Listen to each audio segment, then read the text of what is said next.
Hello everyone, this is video of business studies from chapter number 9 financial management. We are continuing this video from where we have left in the live classes, factors determining the capital structure. So here are the various factors which determine or which influence the decision of capital structure are. First one is cash flow position. The decision related to composition of capital structure also depends upon the ability of business to generate enough cash flow.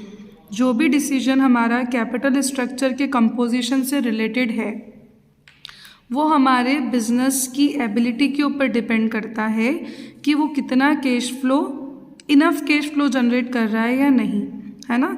The company is under legal obligation to pay a fixed rate of interest to debenture holder, dividend to preference shares and principal and interest amount for loan.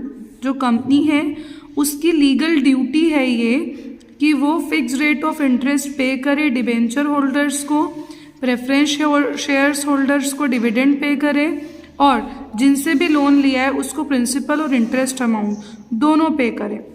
Sometimes company makes sufficient profit but is not able to generate cash inflow for making payment. कितनी बार ऐसा होता है कि company sufficient profit तो earn कर रही होती है लेकिन पेमेंट्स करने के लिए इनफ कैश फ्लो जनरेट नहीं कर पाती है. The expected cash flow must match with the obligation of making payment.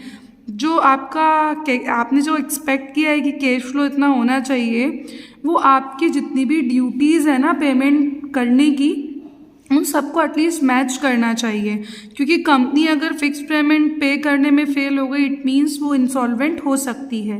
Before including the debt in capital structure company must analyse properly the liquidity of its working capital. जब भी company capital structure में debentures को issue करने के बारे में सोचती है ना तो उसके पहले ये एनालाइज करना ज़रूरी है कंपनी के लिए कि वर्किंग कैपिटल की लिक्विडिटी कैसी है. A company more of debt securities in its capital structure if company is sure of generating enough cash flow.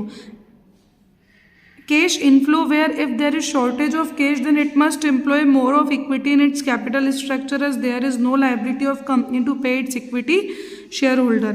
एक कंपनी जो है डिबेंचर सिक्योरिटी ज़्यादा तब ऐड कर सकती है कैपिटल स्ट्रक्चर में अगर कंपनी इस चीज़ के लिए श्योर है कि हाँ कैपिटल इनफ्लो है हमारा जिससे कि हम पेमेंट कर सकते हैं. अगर कंपनी में कैश का शॉर्टेज आया इसका मतलब आपको इक्विटी शेयर्स इशू करना चाहिए. कैपिटल स्ट्रक्चर में इक्विटी का रेशियो ज़्यादा होना चाहिए as there is no liability of company to pay its equity share, क्योंकि कंपनी के ऊपर इक्विटी शेयर को पेमेंट करने की कोई लाइबिलिटी नहीं होती है. Second one is interest coverage ratio. Interest coverage ratio ICR. It refers to number of time companies earning before interest and taxes cover the interest payment obligation. इसका मतलब क्या है इंटरेस्ट कवरेज रेशियो का? इसका मतलब ये है कि कंपनी कितना अर्न कर रही है इंटरेस्ट और टैक्स पे करने के पहले. ICR is equals to EBIT means earning before interest and tax divided by interest. High ICR means can have more of borrowed fund security. अगर हमारा इंटरेस्ट कवरेज रेशियो बहुत हाई होता है इसका मतलब है कि कंपनी बोरोड फंड सिक्योरिटीज़ को ज़्यादा इशू कर सकती है, whereas lower ICR means less borrowed fund security. और अगर हमारा इंटरेस्ट कवरेज रेशियो बहुत कम है इसका मतलब कंपनी को बोरोड फंड सिक्योरिटी इशू कम करने चाहिए. ठीक है. Then debt service coverage ratio DSCR. It is one step ahead ICR. ये ICR से एक स्टेप आगे है. That is ICR covers the obligation to pay back interest on debt but DSCR take care of return of interest as well as principal repayment.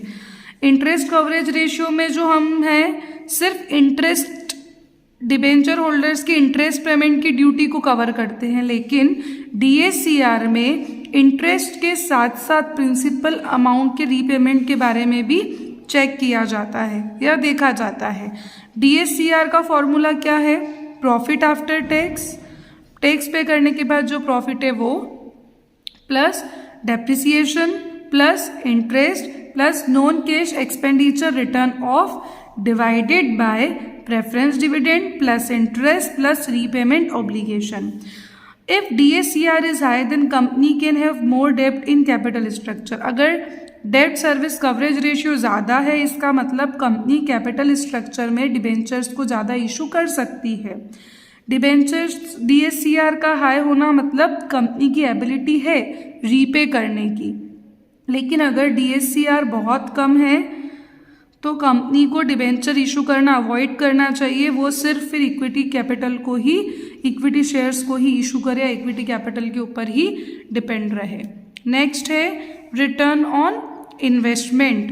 Return on investment is another crucial factor which helps in deciding the capital structure.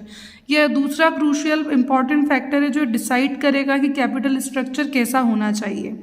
Return on investment means क्या, जो amount हमने invest किया है उस पर हमको कितना return मिल रहा है. तो यहाँ पे रिटर्न ऑन इन्वेस्टमेंट परसेंटेज के फॉर्म पे है. अगर return on investment rate of interest से ज़्यादा है, ये हमारी इनकम है और ये हमारा खर्चा है, अगर return on investment rate of interest से ज़्यादा है तो फिर कंपनी डिबेंचर्स इशू करना प्रेफर कर सकती है अपने कैपिटल स्ट्रक्चर में. लेकिन अगर return on investment rate of interest से कम है तो कंपनी फिर डिबेंचर्स प्रेफर नहीं करेंगी. उनको अवॉइड करना चाहिए डिबेंचर के इशू को और उनको सिर्फ और सिर्फ इक्विटी शेयर कैपिटल ही इशू करना चाहिए. The next is cost of debt. The firm can arrange borrowed fund at low rate of interest, then it will prefer more debt as compared to equity. अगर company को borrowed fund बहुत कम rate of interest पे मिल रहा है तो company फिर debentures या date को ईजिली इशू कर सकती है, प्रेफर कर सकती है in comparison of equity shares. Tax rate. High tax rate means debt cheaper as interest paid to debt security holder is subtracted from income before calculating tax, whereas companies have to pay tax on dividend paid to shareholders. High tax rate का मतलब है debentures को सस्ता बना देना, क्योंकि जब भी हम इंटरेस्ट पे करते हैं तो जो डिबेंचर सिक्योरिटी होल्डर हैं उनकी इनकम को टैक्स कैलकुलेट करने के पहले माइनस कर दिया जाता है और फिर बची हुई इनकम पे हम टैक्स पे करते हैं. तो अगर टैक्स रेट ज़्यादा होगा तो कंपनी के लिए डिबेंचर इशू करना अच्छा है, और अगर टैक्स रेट कम है तो कंपनी इक्विटी शेयर कैपिटल को भी प्रेफर कर सकती है अपने कैपिटल स्ट्रक्चर में. Next is cost of equity. Another factor which helps in deciding capital structure is cost of equity. दूसरा फैक्टर जो कंपनी डिसाइड कर सकती है कैपिटल स्ट्रक्चर में वो क्या है, cost of equity. Owners और equity shareholder expect a return on their investment, that is earning per share. जो ऑनर्स हैं या जो इक्विटी शेयर होल्डर्स है वो ये एक्सपेक्ट करते हैं कि जितना भी पैसा उन्होंने इन्वेस्ट किया है ना उस पर एटलीस्ट उनको कुछ ना कुछ रिटर्न तो मिले, मतलब अर्निंग पर शेयर, हर शेयर पे वो कुछ ना कुछ तो कमाए. As far as debt is increasing earning per share, then we can include it in capital structure. But when EPS start decreasing with inclusion of debt, then we must depend upon equity share capital only. अगर debentures issue करने से हमारी हर एक share पे earning per share बढ़ रहा है तब तो हम डिबेंचर्स को कैपिटल स्ट्रक्चर में इंक्लूड कर सकते हैं. लेकिन अर्निंग पर शेयर डिबेंचर्स को इशू करने से अगर कम हो रहा है ना तो फिर हमको सिर्फ और सिर्फ इक्विटी शेयर कैपिटल के ऊपर ही डिपेंड रहना चाहिए. Next one is flotation cost. Flotation cost एक ऐसी कोस्ट है जो शेयर्स और डिबेंचर्स को इशू करते टाइम पे करना पड़ता है. ये जो कोस्ट है इसमें cost of advertisement, underwriting, statutory fee, ये सारी कोस्ट इंक्लूडेड है.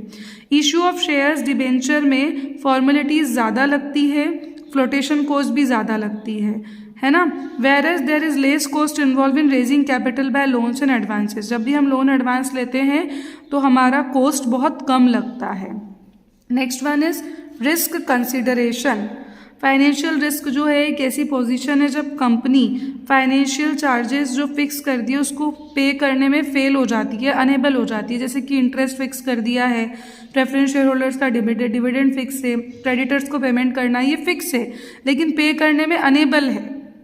अगर फर्म में बिजनेस रिस्क लो है है ना। तो आप लोग कैपिटल डिबेंचर्स के थ्रू ज़्यादा इशू कर सकते हो, लेकिन अगर बिजनेस में रिस्क ज़्यादा है तो आपको सिर्फ और सिर्फ इक्विटी के ऊपर डिपेंड रहना चाहिए।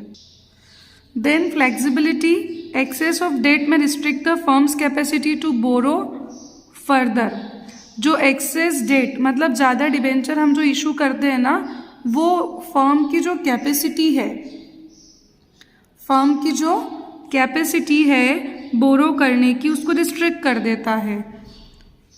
To maintain flexibility it must maintain some borrowing. अगर आपको फ्लेक्सिबिलिटी मेंटेन करना है, इसका मतलब आपको कुछ ना कुछ बोरोइंग पावर भी मेंटेन करनी पड़ेगी, जिससे कि कभी भी कोई अनफोर्सीन सर्कमस्टेंस आ गया, कोई अनसर्टेनिटी आ गई, तो आप उन पेमेंट का ध्यान रख पाएँ।